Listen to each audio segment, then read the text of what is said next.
Hello दोस्तों, आपका हमारे चैनल पर स्वागत है। आज हम आपको एक ऐसी भूतिया कहानी सुनाने जा रहे हैं जिसको सुनकर आपकी रूह कांप जाएगी। तो चलिए शुरू करते हैं।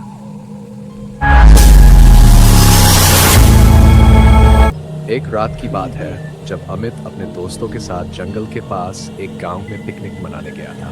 शाम का वक्त था और सूरज ढल चुका था। अचानक उन्होंने ट्रेन की सीटी सुनी जो उन्हें लगी, क्योंकि उस इलाके में कोई रेलवे ट्रैक नहीं था। जिज्ञासा से भरे वे सभी उस आवाज की दिशा में चल पड़े।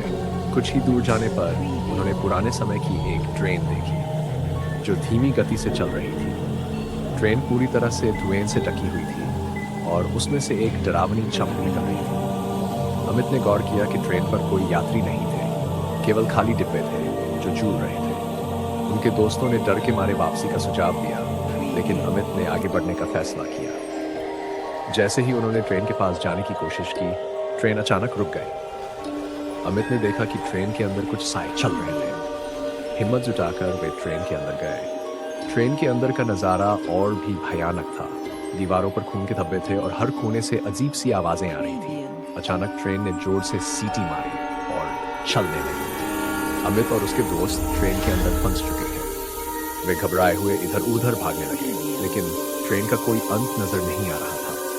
कुछ देर बाद उन्हें एक बूढ़ा आदमी दिखा जो पुराने समय के कपड़े पहने हुए था। उसने अमित से कहा, यह ट्रेन उन आत्माओं की है जो कभी इस ट्रैक पर यात्रा कर रहे थे, लेकिन एक दुर्घटना में उनकी मौत हो गई थी। ये ट्रेन अब कभी भी रुकती नहीं, ये सिर्फ आत्माओं को अपने साथ ले जाती है।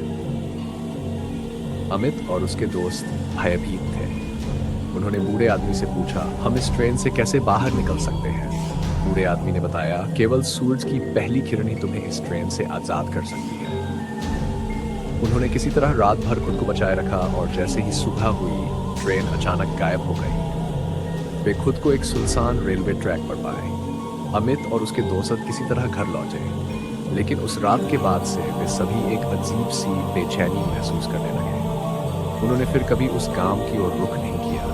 कहते हैं कि वो ट्रेन आज भी रात के समय उसी जंगल से गुजरती है, लेकिन केवल वही लोग उसे देख सकते हैं जो उसमें फंसे होते हैं।